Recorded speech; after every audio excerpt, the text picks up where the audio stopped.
Do not confuse this with treatment or mental health advice or direction. Nothing on this podcast is made to supplement or supersede the relationship and direction of your mental health caretakers. Although David Kozlowski is a licensed marriage and family therapist, he is not functioning as a certified mental health professional in this environment, but same applies to any professionals who may appear on the Light the Fight podcast.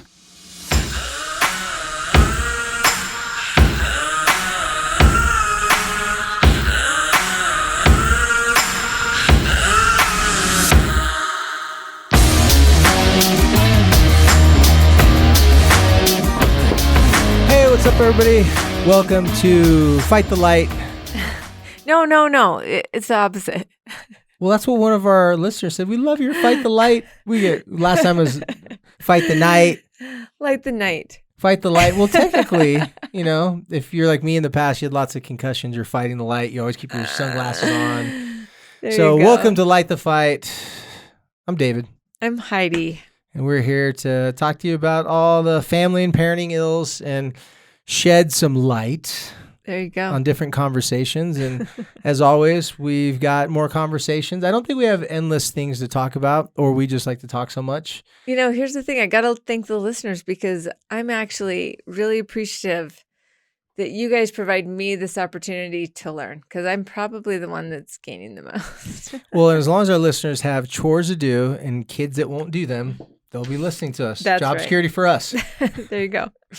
Thanks, you guys. And a little quick shout out to 1-800-CONTACTS, our community sponsor. Big shout out to them. Whoop, whoop, whoop, whoop. And also a big shout out to teencounseling.com, but not just a shout out to them. A reminder to you, go to teencounseling.com, use /LTF. Which stands for Light the Fight. Which stands for Light the Fight. And get 10% off your first month of counseling for teens. So that's 13 to 19 years old. They do it remotely, just like on a FaceTime type of app. And you get matched up within 24 hours. Well, within 24 hours, they respond to you. You get matched up right away. The process of sharing what you're looking for, and their process of how to share with you all the different therapists they have and the specialties they have. Really, they're second to none, because I know even local referrals trying to find therapists, you go to someone's website, you kind of read a little bit about them. They have it so much more cleaned up for you parents to make an informed decision on who's going to be a great fit for your kid. And if your kid doesn't mesh with them or it's just not a good connection, it's an easy switch. They'll get you lined up with someone else, and you don't really skip a beat. So teencounseling.com /LTF for Light the Fight to get your 10% off. Give it a shot. We've had only positive feedbacks from our listeners that have tried it, and we can't say enough about teencounseling.com. Yeah. So let's get to the podcast now. This week, like all weeks in the winter time, there's not a lot of sun. If there's not a lot of sun. And it's getting dark so early. My poor dog in the backyard, he has this one sliver of sun, and the backyard sun, but as it goes away by like 1 o'clock now, and he just slowly gets to the point where there's like a little triangle, 6 inches, and he's still a puppy, so he's trying to fit in the triangle. I'm like looking at him going, he's like me. He just wants to sunbathe. He just wants to be on the beach. So I'm going to have to find a way for us to take Light the Fight to Light the Beach. Yeah, no kidding. Could you figure that out? I know I can figure that one out. There's a will, there's a way, and I have the will to get to the beach. But let's start talking about some different conversations that we've had and different thoughts we've had. One thing that Heidi and I were discussing that we want to bring up here, and it's something that I've been talking. I had a good conversation with a very close friend of mine. He runs a bunch of radio stations, a company that syndicates a bunch of radio stations, like hundreds of radio stations. He runs a large group of their radio stations, their digital media, all that sorts of stuff. He and I were having this conversation because he works with young people, and on one of their radio stations, it's basically a young adult that's their population. And we were just talking about different types of things, and somehow we stumbled across this conversation. And then later on, I brought this conversation to a number of clients of mine, and it just started some good back and forth. And so I want to bring it up here on the podcast. And what my buddy John and I were talking about was his question was, he's working with a lot of 18 to 25-year-olds that, they're very tech savvy. They're out in the job place, smart young people. He's in San Francisco. That's where the company's out of. And so he's telling me, man, he's active on social media. We were just talking about social media, its effect on not just teenagers, but as they become adults. And one thing that we discussed is that we saw a comparison to something that pretty much everyone, when they hear this, kind of has the same thought or similar thought. And what we're talking about is childhood Hollywood stars. So for all of our listeners, I'm pretty sure that you were watching movies during the 80s and you had an understanding of what was going on in the 80s and 90s. Well, there's a lot of childhood stars at that time. I mean, one of my favorite movies of all time is Goonies. And then you look at, there's Breakfast Club, 16 Candles, and maybe those weren't childhood stars, but they were young stars. But then you got, the Drew Barrymores with that, what was that alien movie? E.T. And you have so many examples of childhood stars. But what we thought about was, find me a childhood star that didn't go through some serious difficult times. Well, he was asking me, why is that? Because he sees this pattern with these kids are coming out of high school, coming to the workplace, and social media obviously is really important to them. But he's like, it's like everyone has this innate desire, or at least the people that he's working with has this innate desire to be some sort of a micro celebrity. And he was asking me, why is that? Well, we can't really blame him. When you're trying to develop your personality in those early developmental stages, you're looking to see what other people are seeing in you that's valuable. So if you have a post, or let's say you do a TikTok video and it goes viral, like, wow, if I created that, it made people laugh, it was entertaining, well, then I have something to offer. The problem is sometimes when kids create these videos, they got lucky, or maybe they had a recipe that they're not quite sure how to duplicate all the time. That could be with a selfie.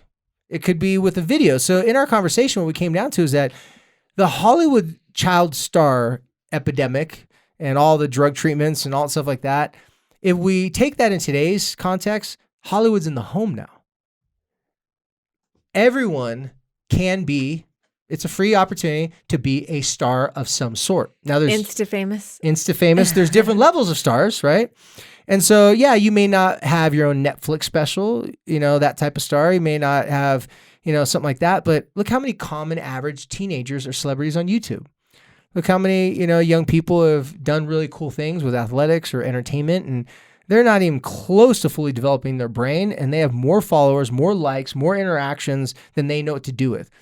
Well, that particular time in your life, teenagers into early adulthood, we talk about the Hollywood star mentality, is that sometimes it's created inside the home by the parents, and Heidi and I will talk about that a little bit. And other times it's just the desire to be liked, to be noticed, which is all very normal for that age group.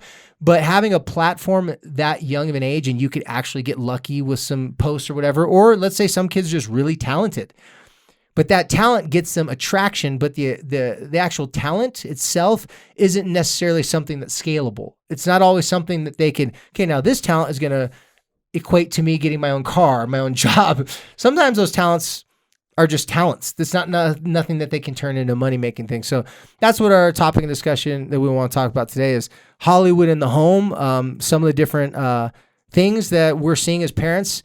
It's been affecting kids, and it may not be in your home, but you may know some people.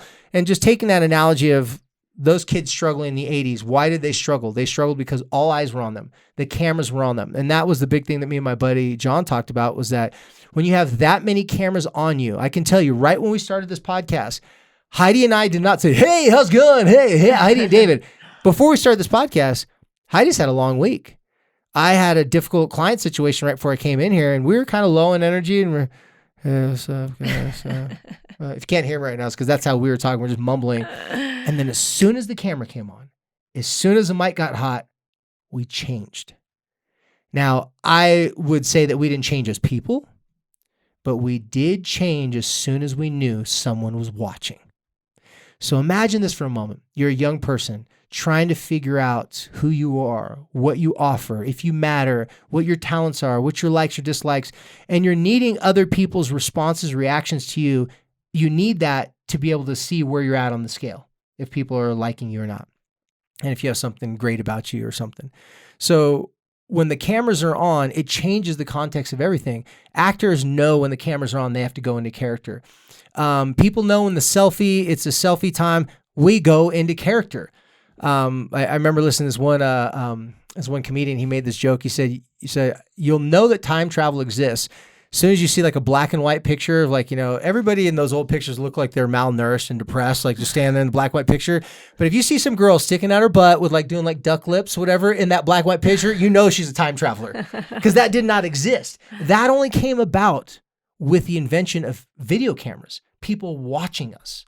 So we used to mimic what Hollywood people were doing on the movies. If a guy dressed that way, remember James Dean, Elvis, like those people on the camera, like, okay, I want to make my hair look like that. I want to do this. I want to practice their dance moves.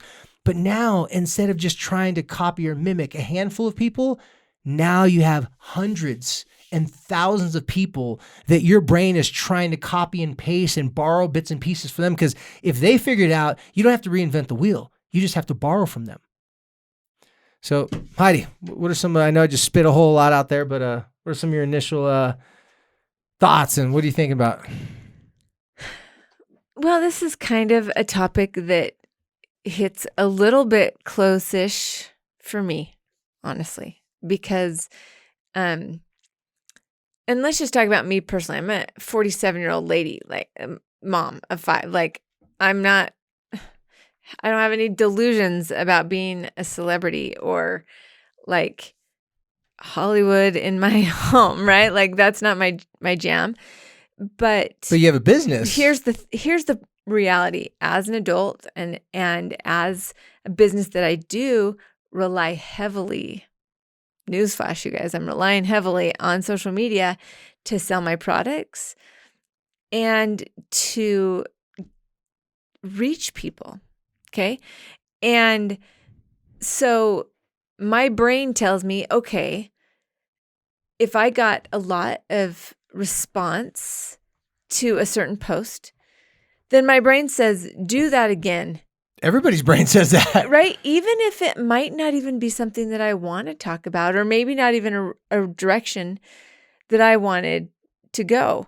Or the opposite is true. Like, okay, I'm supposed to be showing this product. I'm supposed to be getting people to buy it, and no one cares. And I'm like, oh, I don't want to post another crashing post because no one cares. Especially when you had posts that perform so well, it's like I would imagine such a letdown to have one that's just average. Let me just admit to you what happens. You change your personality.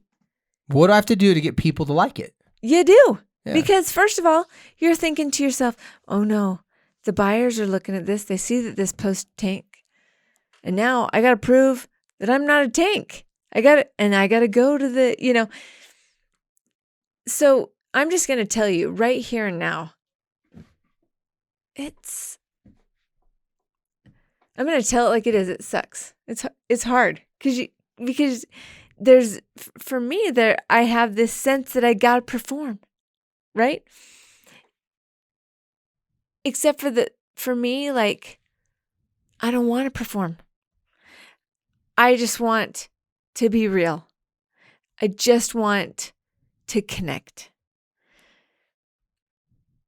But the platform that you do that on, and here's the catch though, everybody's wants and needs, but the platform rewards people that get the likes. Right. And businesses use that same model. They say, okay, their analytics are saying if you get this much traffic, we can try and quantify how much product will be sold from that. And that's where it's like the lines get so blurred. Now, I want to ask you a question. Okay. A, you're a woman. Yes, I am. B, so A, you're a woman, and I'm just establishing the obvious right now. You're a woman. You're on Instagram. You have large following. Even though this is something that you obviously have no interest in doing because you're a 47-year-old mom, right? That ship sailed a whole long time ago, right? Do you, in a weird way, kind of get it when you see these young girls with smoking hot bodies? It's like, it had to start somewhere. They posted one post that showed a little bit. It's like, man, that post got so much. Can you see these young girls looking at it? It's like, they were just born with this, or they have this thing. And man, the temptation, because if you post about you and your boyfriend hanging out, you get a couple likes. If you post your butt cheeks hanging out, you're going to get a couple more likes than that. Like, can you have the question, well, like, yes. I'm putting myself in, I'm seeing this, I'm like, I get it. But I also get how hard it would be to not be tempted and not follow through. The line's so blurred. Well, and I'll tell you on on my level, not even talking about a young hot body level, is I don't want to look bad, Yeah. And so if I know I need to talk, if I know I need to get on there, newsflash, I take a shower. Right? I mean, obviously there's been times that I've just been like, okay, whatever. But I also don't like to show my dirty dishes.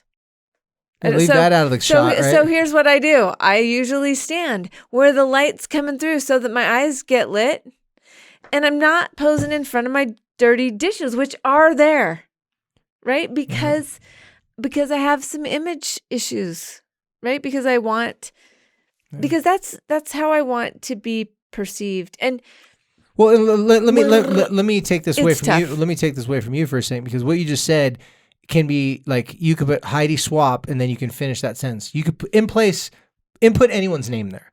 Right.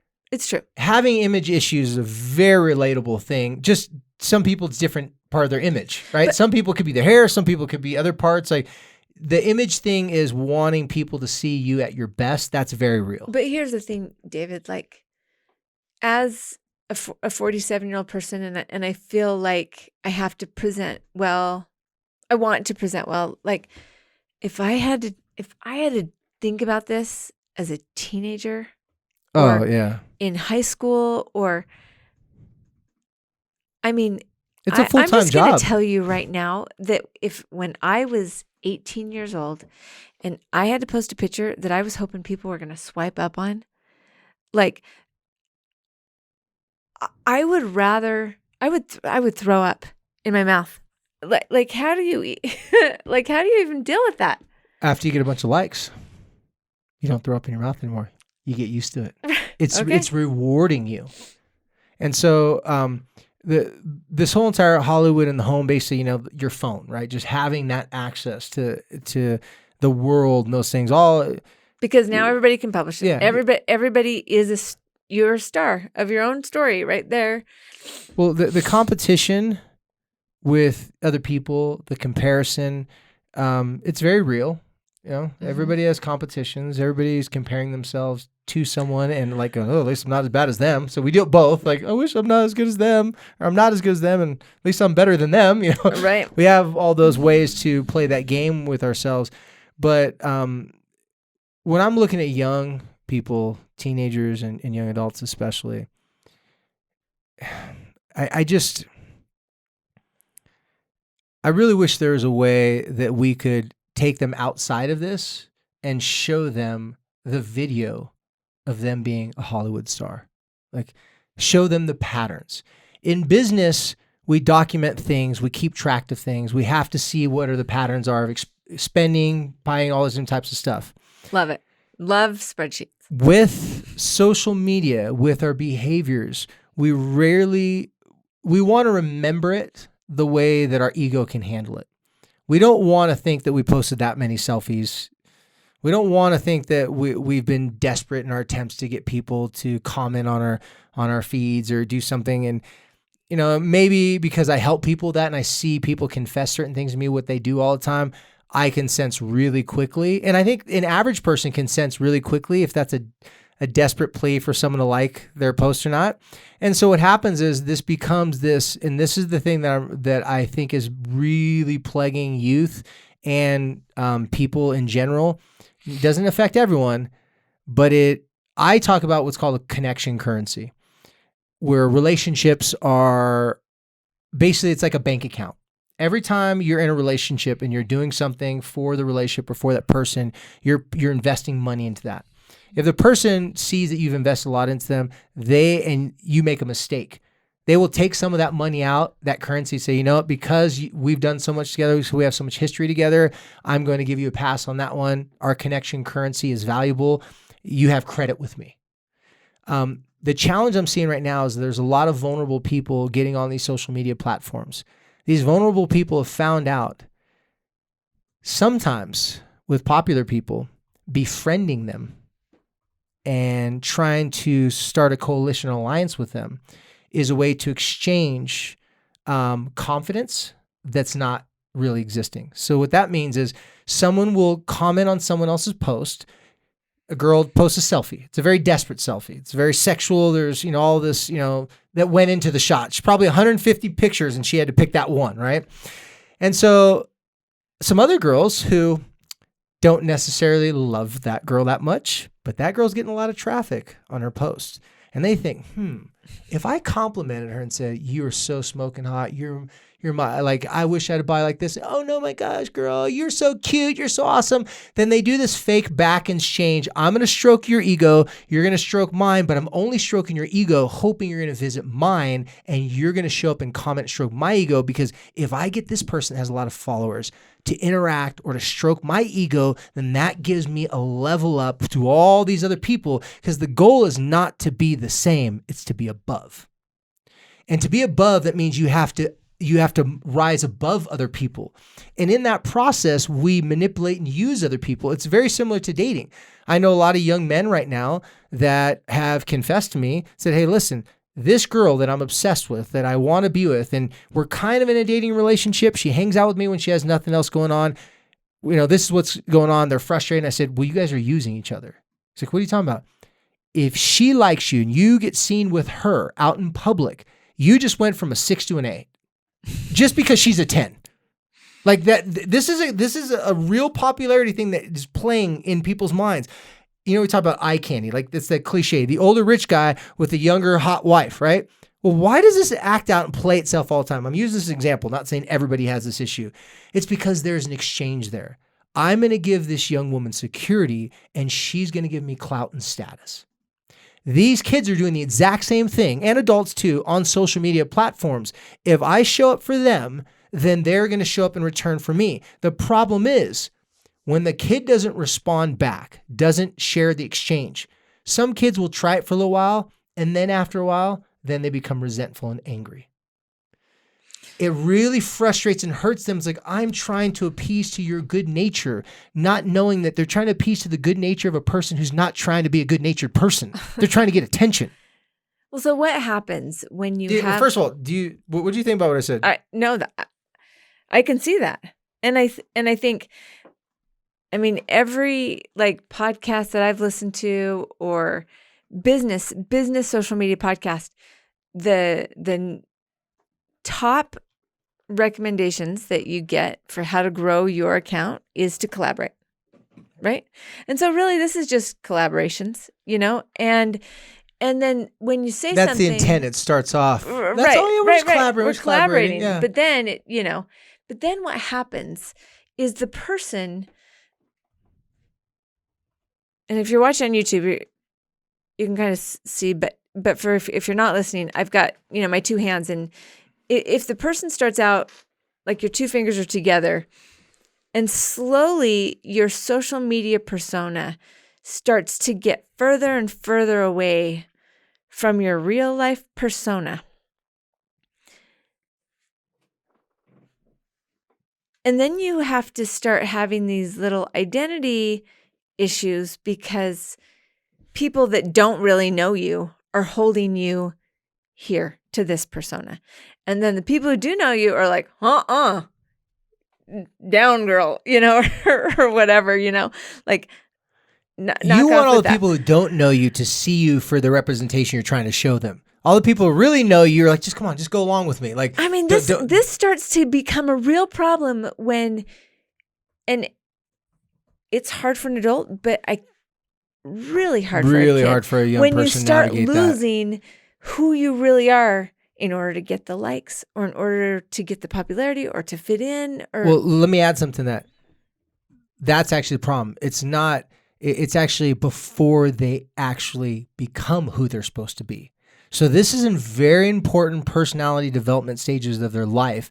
And they're excessively, when I say they, I don't know if you have one of these kids in your household, if you have neighbors or whatever it is, but the kids who are really putting their identity in the hands of people they don't really know, their acceptance, if they're worthwhile, in the hands of people they don't really know. And some kids are really good at manipulating those things, so they know how to get people to give them attention and like them. Other kids they just suck at it. They suck probably socially, face to face. They're not good online. And it creates even more disturbance for those kids because they're trying to develop who they are. And as they're trying to develop who they are, they're being constantly told, just like in their normal life. So they have two different worlds, but both of them are saying the same thing. You're not good enough. Other people that have a lot of insecurities, a lot of things that aren't really going well for them in their own personal life, and then they create this social media persona, it's a relief from them. I think it's like, oh, this is like me. This is like my cosplay. Like I get to dress up. Right. And they like to just dress up and play character. Just like when we did when we were children. You want to dress, you want to be Superman. You want to be, Elsa. You want to do all these things because we like to play different characters. Because role playing helps us understand what other people are going through. The problem is we're trying to role play off of people who aren't even the real people that they're pretending to be. And everybody knows it. But we've all agreed, when I say we've all agreed, there's a certain agreement. It's like some people are really deep into the social media as their persona, just personally, not necessarily business. But then other people like yourself, they have business and personal mixed together. And so as adults, if they're not careful, they could get lost in that. But children and teenagers, because they haven't developed their own personality, their own persona, not only is it stopping their personality, it's actually it can severely alter their personality. I'm seeing, and I know there's studies going on currently about this, none that really we're able to find before this podcast, but from my perspective is I'm seeing, this is why I talked about Hollywood in the home. When the cameras come on, your own cell phone camera, you are the producer, the director, you're the agent, you're everything for your phone, with your phone. So when the camera comes on, you start recording, you start documenting, doing all these things as a young person. The sole intent is to get acceptance and notice from a large group of people. The problem is our brain is only set up through our biology, and unless someone comes out with new studies in the future, as right now, our brain's only really capable of knowing about 150 people's lives. So if you're only able to know intimately about 150 people's lives, you're only going to know about what 150 people will like or dislike. The problem is nobody's trying to get 150 followers. It's never been a goal. Like, I hope I get to 150 followers. No one's trying to get to, everybody's wanting more and more. That competition, just like in business, it's like we got to have the next product. It's like, we got to keep on doing better we did last year. It is the exact same thing. That's why the Hollywood effect is we have to be better this time than our last movie. Our last movie is a blockbuster, but you're only good as your last performance, or in this case, is your last post. Mm-hmm. That pressure for a young person to perform at a high level of something that's altering their personality to get that acceptance is extremely dangerous. The emotional toll, the anxiety, the fear, the worry. What if someone calls you out and says you're fake? This isn't even real. What if people do start to give you the credit and all this attention? Now you have a whole nother problem on your hands. Keeping it, yeah. Becoming a world champion in sport, really hard. Maintaining a world champion is harder. Becoming an Instagram celebrity or getting a TikTok video to go viral, really hard. Doing multiple videos is extremely hard. So as a parent, I mean, what do you do? Like, I know some kids, and if you've got multiple kids, you probably have one kid that loves that attention, one kid that just like will never, Yeah. So every kid is different. But what do you do if you see this happening in a kid? You take away their phone? Yeah, well, first of all, and this is just step number one, because some people this may be relevant to and some it's not, but just in case, step number one, you'd have to model some version of the behavior that you think is healthy for your kids. So I hate to admit it. Have some limits on your own phone use. Yeah, actually, this is not an admission. I don't want to say I hate to admit it, but lately, because the weather's been good here, I've been trying to maximize as much as I can. So I'm trying to take my son to the park as many times as I can before the death of winter comes. And as I go there, it's very interesting how many people are on their phones and not paying attention to their kids, and how dangerous situations their kids are in, and how much anxiety it gives me, because I'll be honest, there's a part of me that's like, I'm on it. Like, I'm one of those people, like I'm on it. I'm there. I'm watching my kid. I know he's crazy. I know he'll jump off that top thing and knock that girl down on accident, didn't mean to it. I'm going to save the hospital bill, everything. I'm going to say, listen, get down, do whatever. But when I'm watching other people get lost in their phones, I get it. This one mom today, she was in her minivan.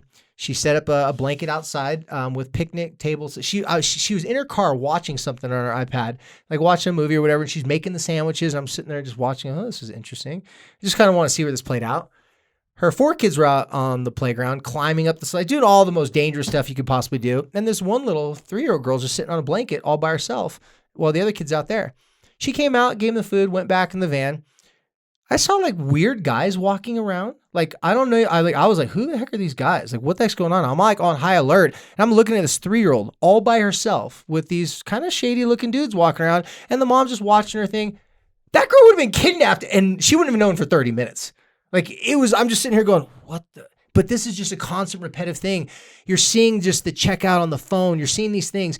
So the first thing is, if you don't want your kids to turn out like a Hollywood star from the 80s, I'm just using some scare tactics obviously here, you got to ask yourself, are you the person who does not have any idea how much you're really on your phone? Are you kind of getting lost in that sauce? Because we like to tell ourselves, no, I wasn't on that. I wasn't on so long. I wasn't on so long. Oh yeah, pull up your phone and look at the screen time. Yeah, and look exactly where it's at. I hate doing that. So this is impossible to do when your kids have the comeback like, what about you? And for you to establish an initiative, for you to say, okay, here in our house, we're all going to put our phones down here. We're going to do that, blah, blah, blah. If you're not making a confession first that you have something to work on, let's say your issue is not the phone issue. I've had parents tell me this. Well, it doesn't work for me because I don't have the issue with the phone. Well, you can't find one issue that you can confess to your kids because it's not about the phone. It's about, hey, I have a blind spot. I'm aware of it. Congratulations. I'm on my phone too much. You got me. But I'm not just going to confess it. That's just the first step. You confess it first. Then after you confess it, you say, listen, I'm not going to sit here and tell you to get off your phone and do all these things all the time if I'm not going to work on whatever my blind spot is. It could be the phone. It could be whatever it is that they know you have an issue with.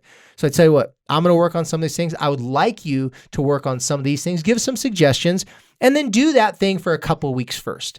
Then after you've done that for a couple weeks first, then now you have enough connection currency built up in the bank account that you can say, you know what? I'm not saying that you're going to be one of those bad kids that ruins their life and you're going to be a narcissist and all this stuff's going to ruin your life because of social media. Because for you to imply that is a lofty implication because that's not necessarily true, but it does increase the probability. So you just tell them, here's some things that I'm thinking about maybe we could do at the house just so that we make sure we're figuring out how to take timeouts from our phone. Instead of saying you have restrictions on your phone, you want to start a conversation with your kids. Ask them about, because every one of the teenagers I asked, I said, do you know any teenagers that are always on the phone? And even if this kid's always on the phone, oh yeah, everybody has a friend that's worse than them. That's the comparison. Mom, at least I'm not as bad as Brittany. Brittany's got like her own like promo codes for all these different companies. And it's just her fake way of saying I have a reason to post because it's business. It's 16, Brittany. You're not getting paid money. You just get to wear their products and their t-shirts and act like you're sponsored. Hey, that's good enough, man. But that's what I'm saying is that in those scenarios, and I'm not saying it's bad for people to do that, but you can get really lost. And now you can justify, well, I have to post because I am a brand ambassador. Yeah. I am this. Not saying that's bad, but at what expense? Only you and your relationships and your partners and your family members and your friends will know. Are you playing with fire? Are you testing the limits of your own capacity to be able to get that many people to notice you, to drive a brand business? So you're trying to push people in their direction. And this is for that example, someone who's using it as products.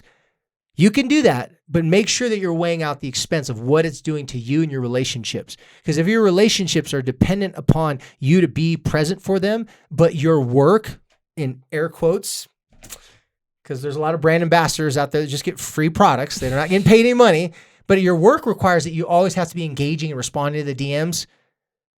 To me, that sounds like you created something to validate you being on the platform because you were going to be on there all the time anyways. Only you can answer that question. I can't judge you. I don't even know you guys are listening to this. Only you can answer that. But if you're not having issues with this, whatever your blind spot is, if you want to have a conversation with your kids about it, you have to confess something. Well, you don't have to. I just found this works out the best, the people that did it. After you confess it, then you go back and you say, I'm going to start working on this. I'm not going to tell you what you should do because I'm a hypocrite right now, but you know the things I want you to do. Do that for a few weeks and come back with an idea to have a conversation. Who do you know that has bad cell phone issues? Like, What are some things that have worked? I know a lot of teenagers coming up with hacks to kind of get off their cell phone without having to be done with their cell phone. Because getting rid of social media apps, generally speaking, taking away their phone, generally speaking, it's the worst reaction you could possibly do to try to stop your kid from being obsessive on social media. Because now you made it a shameful thing. If you want someone to be really in the dark and secretive about their addictions, whatever it may be, just shame them about it.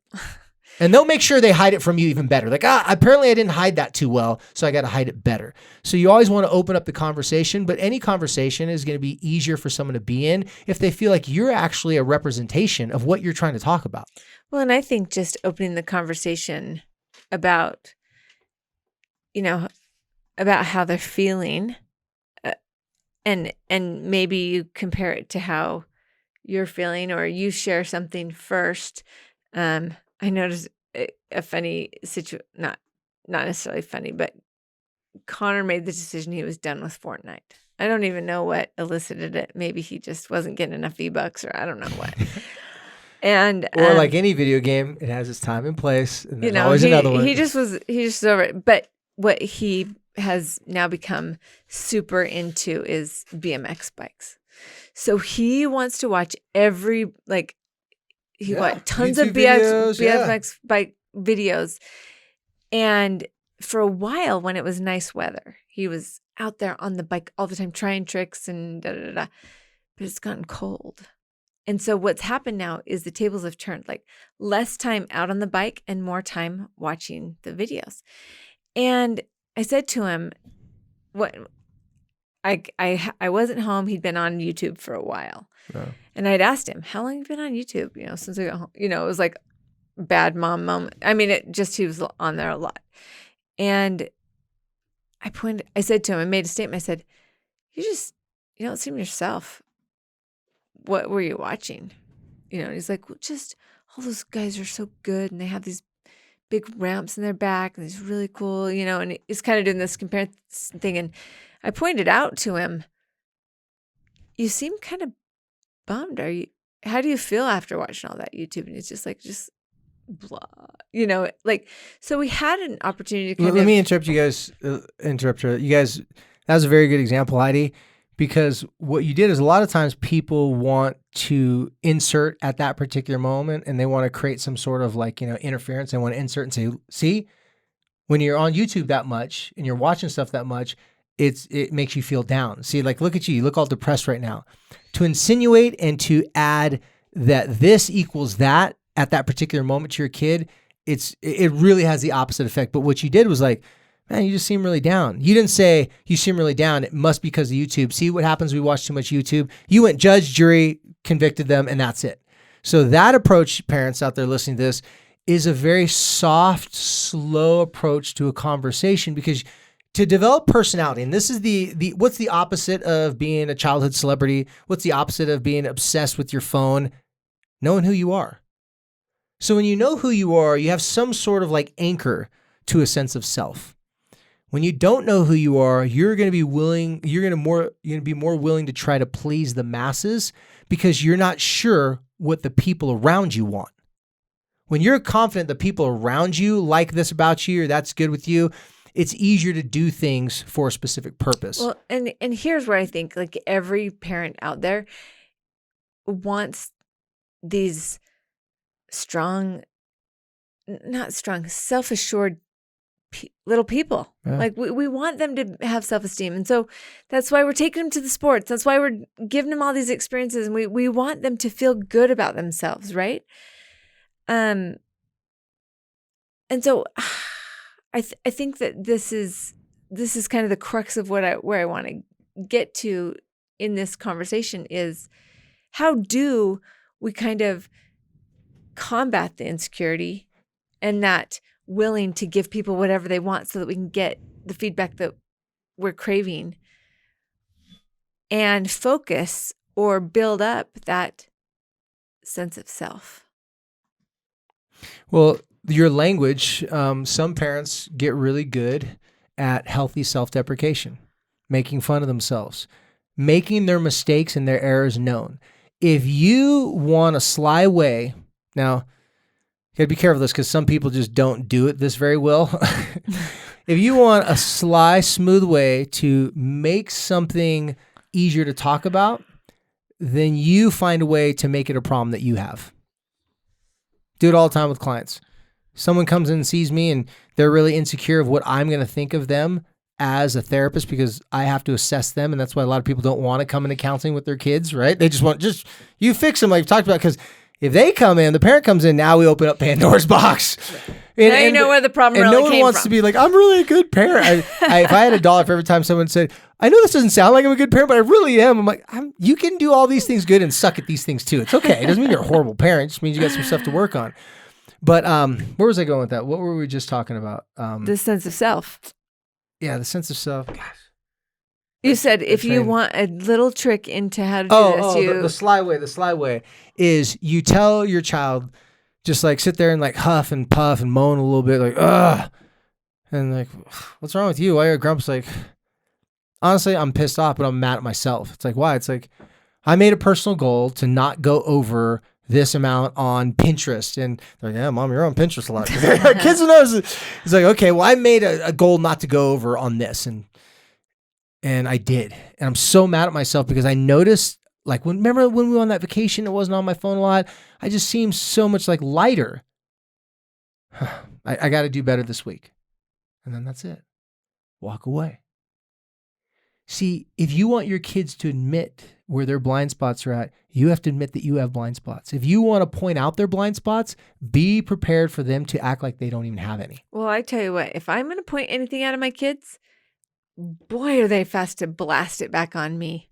And so like, I think that as kids get older, they're happy to point out your blind spots, right? And that's an opportunity to partner with them. Right. Because what are the difference between your kids just so-called friend who they like just share, posts with and like, oh my gosh, you're so great. That they're kind of fake little friends, right? Just mutual like acquaintance friends versus the really deep friend that they'll cry to and talk to. Well, the difference between those relationships is one person really knows you, knows all your blind spots, and they still text you and message you for some reason. They still want to hang out with you. Right. And the other people, you're fearful. If I put my dirty laundry out there, people are going to see I got poo stains on my underwear. There's holes in my underwear. Like nobody wants to see that grossness, right?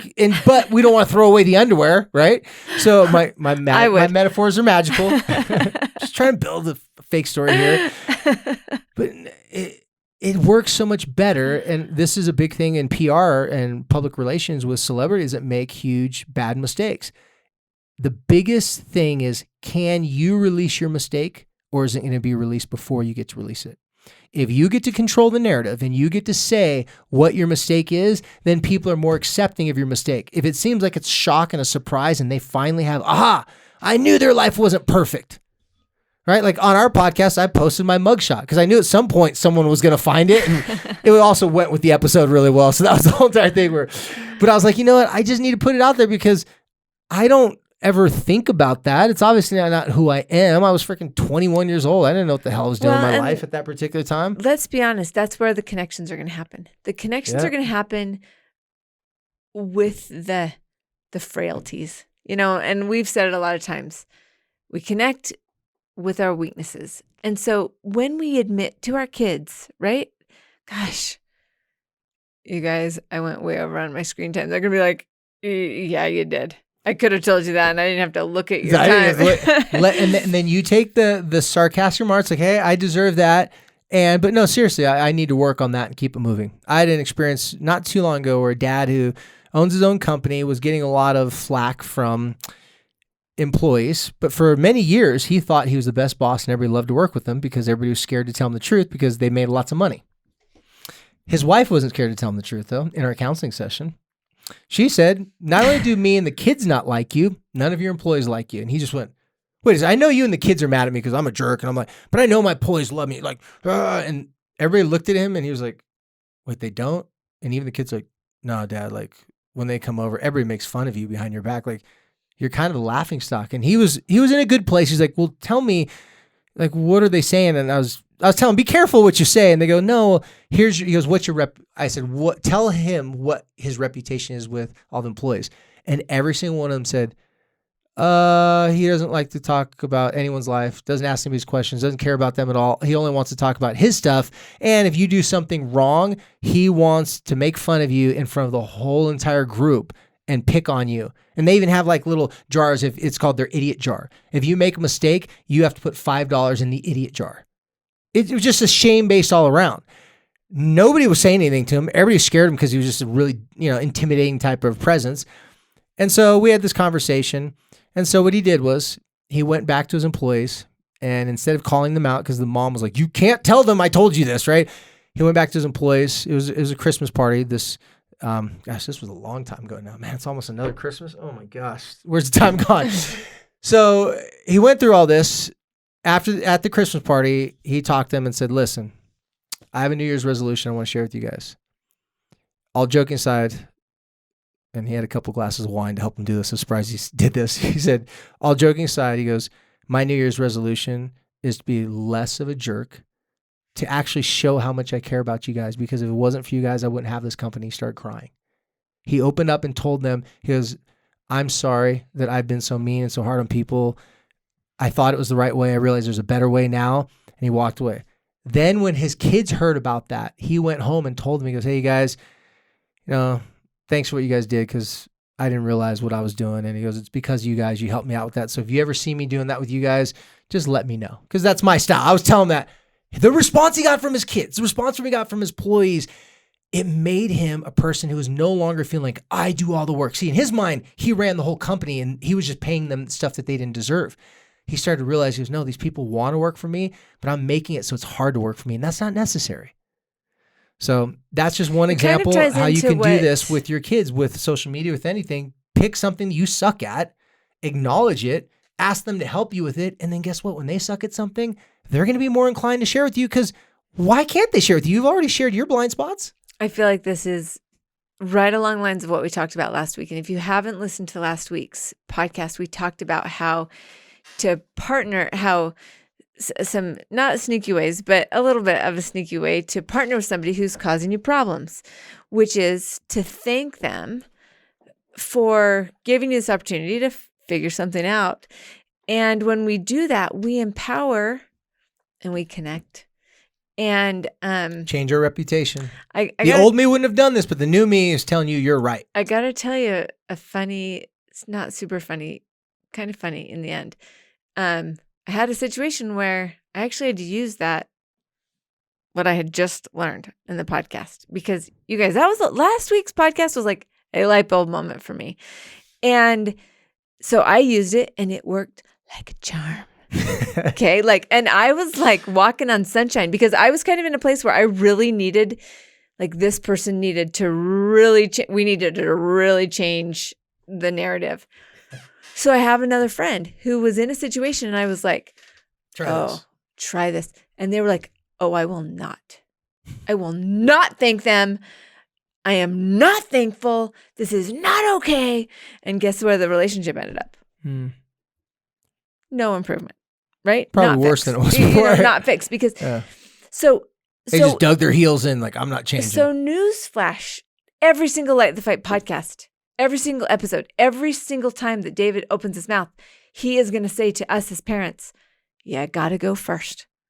And the relationship is more important every time than looking good or knowing everything or being right.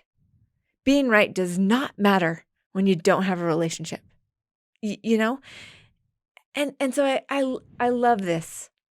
I love the fact that when we expose our blind spots, when we admit that we're not perfect, when we admit that there's something we work on, even if we're sort of trying to get somebody else to help admit that too, even though we're modeling, we're leading by example, and that is true leadership with a relationship at the same time. When you can lead and build a relationship, that's the gold. Yeah. You know? And the old Heidi I would have been that. I would have been there you know, and I know that there's probably people out there that are like, again with the crap that I don't want to hear, you know, because this is hard, but it works, and it's worth it. And so I appreciate it. I'm kind of just reliving in my mind this moment where I had to do this, and it wasn't actually with a family member. What happens in those conversations that I found is as soon as you switch from let's really put gasoline on the problem and you say, you know, thank you, because, you know, I used to, you know, I in the past I'd get offended, but I realized that you are actually upset because you care. You're trying to do something to make change, and I'm not hearing you, whatever. So obviously I need to do something different, and then actually come up with some sort of conversation that follows along with that. Because to acknowledge that you're in the wrong, you have blind spots, that's just step one. But then to say, all right, let's have an objective. So I'm going to work on this. But a lot of people, especially parents, authority, and leaders, they go, I want to work on this and I'm the leader, so let's make sure it's fair because I'll work on this and you work on that, right? You're the leader. That's not how that's not how it works. Families are business. That's why we talk about the family business model here on Light the Fight. If they're a business, just like any other business, the way the business runs reflects the leadership. The way you lead your business. So if your kids are acting crazy and they're always emotional, put up a video camera up in the corner of your house and watch those recordings and see what you look like, how you're responding to these different situations. It'll be very telling, very, very telling. Well, and you know that saying, who said fight fire with fire? Have you heard that saying before? Like, yeah, you got to fight fire with fire. Whoever said that is an idiot, because no, you got to fight fire with water.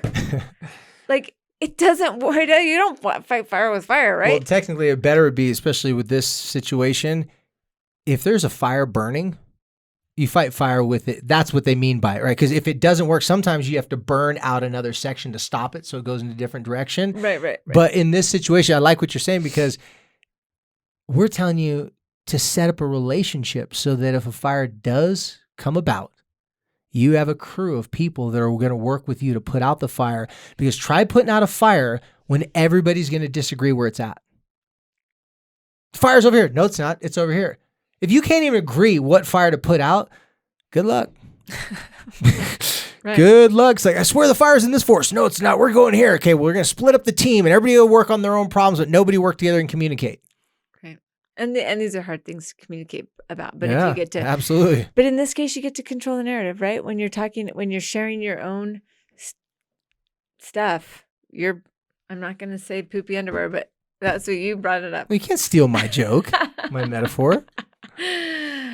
Copyright infringement. I'll sue you. Then you get to kind of own the narrative there and make fun of yourself. I'm real good at that in my household. Now, you guys, fine line between being actually self-deprecating and like shaming yourself out loud. That's not what I'm saying. Light humor at your own expense makes you approachable, makes you vulnerable. And then when your kids jump on and they give you some zingers and they talk trash to you and go, yeah, you do this, go, yeah, I know. And then if he gets a little carried away, okay, we had our fun. That's enough now. It's like, you don't want me to go back to the old me, because remember, said the old me would have flipped out. So you really want, That's right. Yeah. That's right. That's always, you guys, that's always the threat. You want me to go back?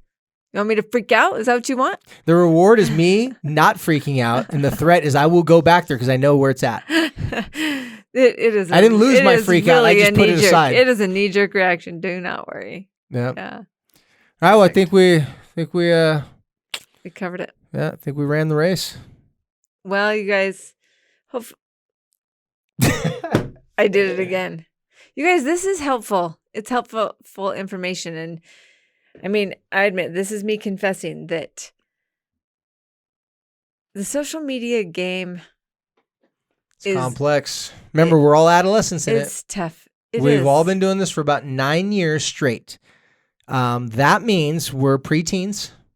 I mean, because 2010, I read an article, I've talked about this before, that's where Facebook said, boom, that's when it just blew up in 2010. Yeah. And that was a real giant in social media platforms. Now, fast forward to almost 10 years later, where are we at 10 years now? Well, it's evolved and changed a lot. It went from being a place to stay connected to being a place for business, being a place for politics, being a place for great, communities and bashing of other communities. Like it's turned into our normal household discussions, saying things, but now we're saying them online. And so I don't know if we as a society deserve a trophy or a participation trophy for the first 10 years of social media use, because I don't think anyone's winning yet in regards to evolving us as being better social beings. But I do believe that we're going to get there. I believe this next 10 years, we're going to have to do, I think we're figuring it out. We're figuring out how do we keep our sanity and our mental, emotional, spiritual, psychological well-being intact while interfacing with this digital world. And I'm very hopeful that we're going to be able to figure this out. Well, I will say this. I have learned. And the reason why, because the parents, the leaders, the family leaders, the business leaders, those are usually adults. You guys modeling for this is what gives me the confidence, not the hope, but it gives me the confidence. I know for me, when I'm trying to put on a show on social media, I feel